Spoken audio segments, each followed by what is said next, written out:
Haleluya, puji Tuhan.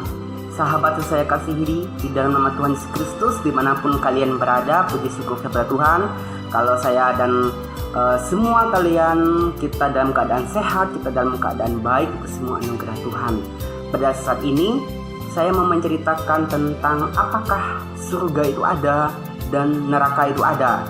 Namun sebelum itu teman-teman, jangan lupa dukung channel saya dengan subscribe, share, like, dan komen ya, sehingga saya tetap semangat dalam memberitakan Injil dan nama Tuhan Yesus dipuji dan dipermuliakan.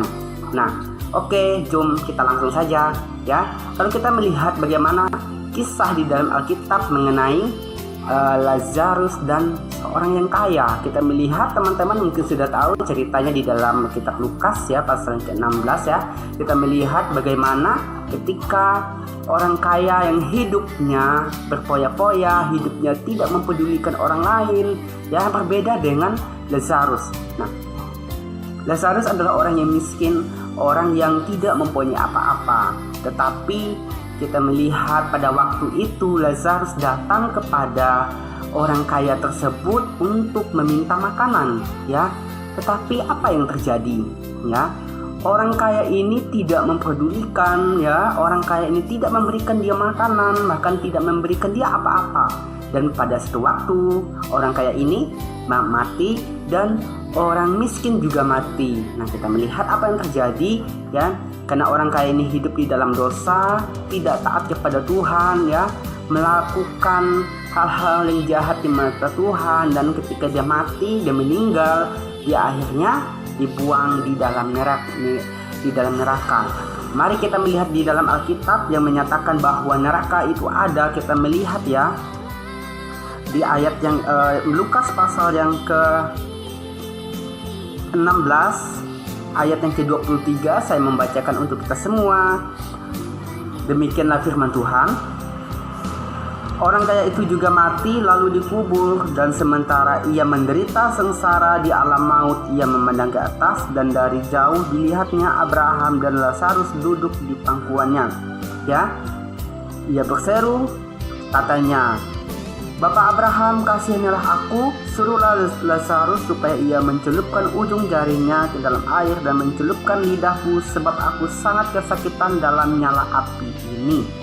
Nah, teman-teman saya kasih dalam Tuhan Yesus Kristus, kita melihat apa yang terjadi di dalam orang kaya ini ketika dia mati ya. Makanya kita mau belajar dari kejadian ini ya, supaya kita harus tahu bahwa apa yang kita lakukan di dalam dunia ini akan suatu waktu kita akan mempertanggungjawabkan ya.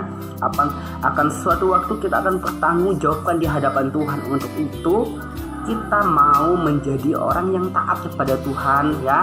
Walaupun kita masih muda, teman-teman masih muda semuanya ya. Kita semua, mari pada saat ini kita mau mengasihi semua orang ya. Kita mengasihi semua orang, siapapun itu kita tetap mengasihi, karena ajaran Yesus adalah untuk mengasihi semua orang ya.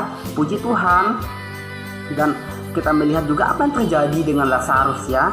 Tetapi kita lihat di ayat yang saya akan membacakan kembali di ayat ke-25, dikatakan, tetapi Abraham berkata, Anak, ingatlah bahwa engkau telah menerima segala yang baik sewaktu hidupmu, sedangkan Lazarus segala yang buruk. Sekarang ia mendapat hiburan dan engkau sangat menderita. Ya, kemudian selanjutnya ayat 26, selain daripada itu di antara kami dan engkau terbentang jurang yang tak terseberangi, supaya mereka yang mau pergi dari sini kepadamu ataupun mereka yang mau datang dari situ kepada kami tidak dapat menyeberang. Lihat saudara, kita melihat bagaimana yang terjadi, begitu memilukan ya, terpisah ya, surga dengan neraka itu terpisah saudara teman-teman ya. Untuk itu mari pada saat ini kita ambil keputusan untuk tetap setia kepada Tuhan, melayani Tuhan dengan sungguh-sungguh. Puji Tuhan. Demikianlah yang dapat saya sampaikan. Teman-teman terus jangan lupa ya, dukung channel saya, subscribe, like, komen, dan share ya. Terima kasih, Tuhan Yesus memberkati. Shalom.